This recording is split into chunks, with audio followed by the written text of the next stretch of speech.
Agent Romanoff. You miss me? Oh yeah, Charles, we got ourselves an X-Men fan. Captain. Your Highness. Captain, big fan, Spider-Man. Hey, everyone. As I've said before, an act of imagination. And you have to risk, you have to sort of, when a director calls action, you have to imagine you are somewhere else. And that's a muscle you flex wherever you are as an actor, whether you're making a short film or whether you're on stage or whether you're doing a CG thing. And Ladies and gentlemen, the friendly neighborhood Spider-Man. Hey. It's the new TH. Tom Holland. What's up, everyone?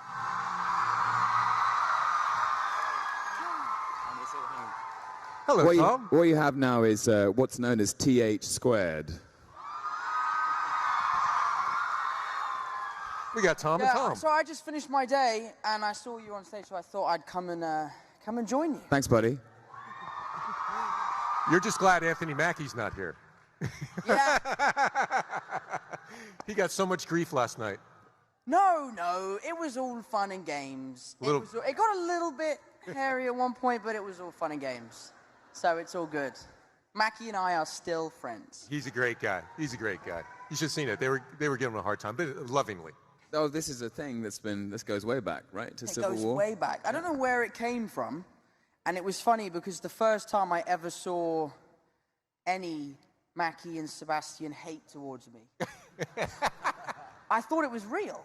Oh, no. Because I just saw like a tweet like, Sebastian Stan and Anthony Mackie roast Tom Holland. I was like, what have I done? But it's a joke. We're all friends, really, so don't worry about it. Oh, he's a prince. He's a good guy. He's a great guy. Super talented. So how was your day, Tom? My day was great. My day meeting all you guys was lovely. Yeah, it's been really fun. It's been a really great con. Yeah. That's fantastic. And we were talking a little earlier about the esprit de corps of the Marvel Universe and the cast. And I've been lucky enough to be on 4 sets, Marvel sets. Cool. And it's real. Like, it's not something that people just say for the press release. I mean, there seems to be a real togetherness. And I guess that speaks again to Kevin Feige and the directors and stuff. Is that true? Do you feel that way? Well, the Spider-Man stuff isn't real. Yeah, I can't actually swing from building to building. I'd love to be able to do that.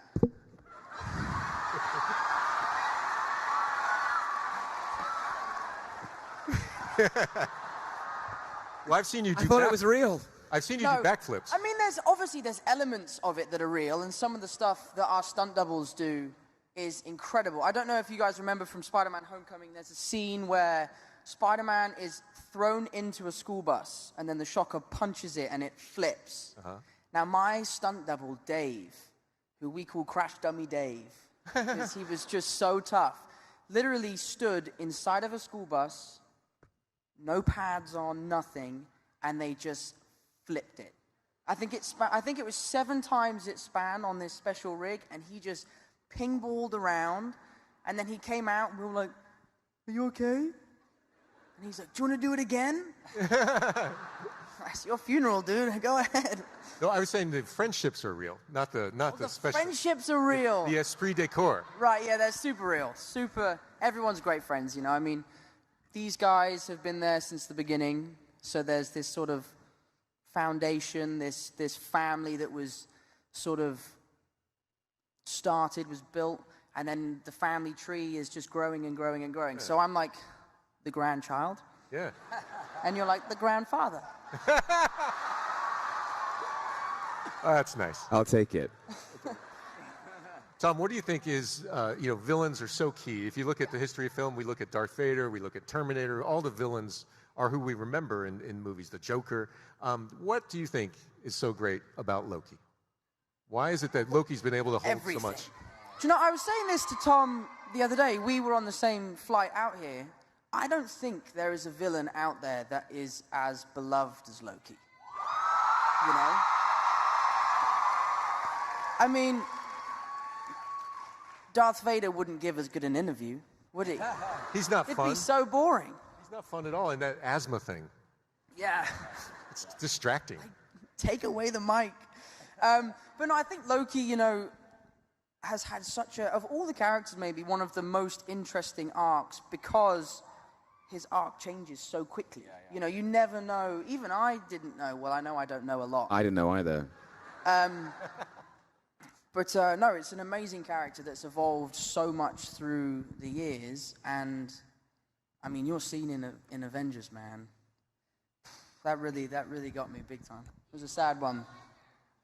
He didn't want to go.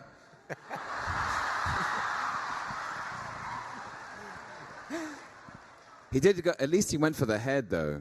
That's right. Yeah, you did. That's right. You and did. you killed Coulson, too. Agent Coulson. Kinda. Well, Not very well. He's kind of still around. I thought you killed I feel like you do get off quite light for the whole New York thing. You do get off quite light for that. I did forget about that whole... I'm going to watch Avengers 1 again. But there are Infinity Stones in Avengers 1. Yeah, but we didn't know about that till later. I did. True. Ah.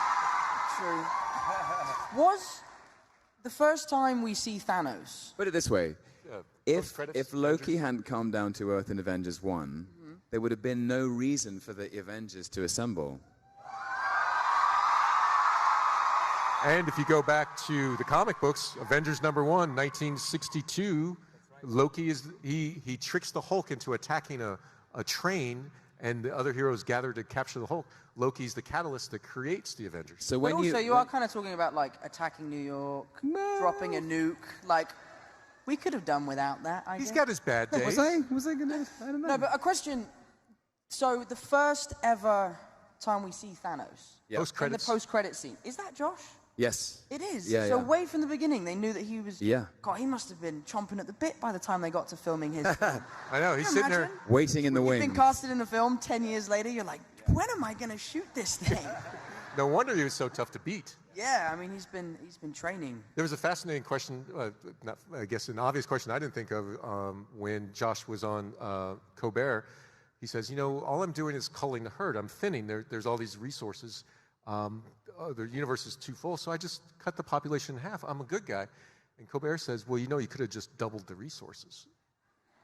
Oh. Well, I That didn't think is of that. so true. I didn't even think of that. So now Thanos, Obviously, Thanos didn't either. he needed some advice. Yeah, Thanos. You could have told him. You know him. Come on, Loki. I don't know if he'd have listened to me after Avengers 1. Yeah, true. Yeah, I True, true, tried. true. You lost credibility with him. I kind of did, yeah. Yeah. Yeah. He was great. Did you work with Josh? You did, right? I did. Josh had one of the hardest days I've ever seen an actor have, ever. It was the scene where Mantis is on his shoulders. I'm pulling the gauntlet with Iron Man. Star-Lord is punching him in the face. Drax is holding onto his leg.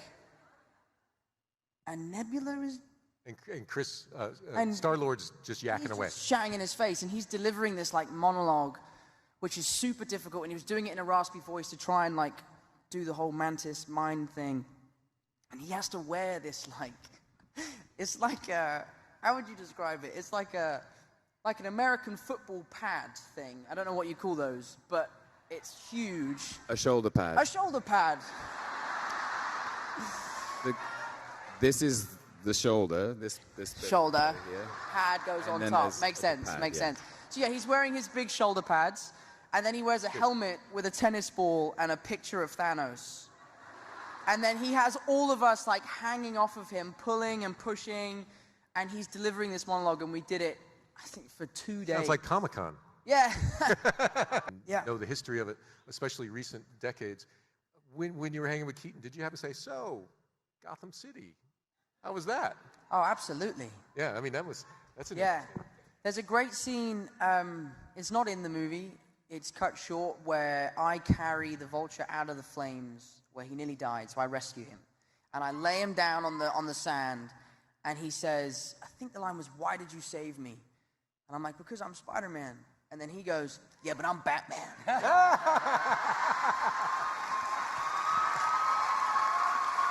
That's cool. Both. How great you've done. What's happening? And something's happening. And Everyone okay? I just want to tell you both, thank you very much.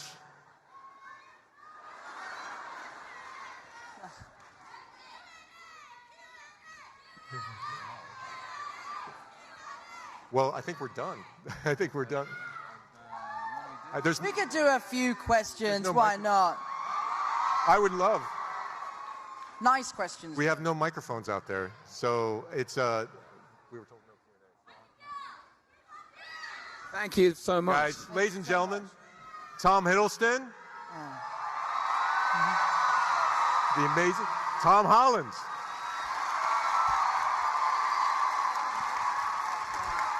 Hey guys, listen, thank you so much for this weekend. It's been amazing. Meeting you all is always a pleasure, and we'll see you the next one. Right behind you. Guys, thank you so much. Hey, it's Gigi Hadid. For more videos like this, click here. Hi, I'm Cara Delevingne.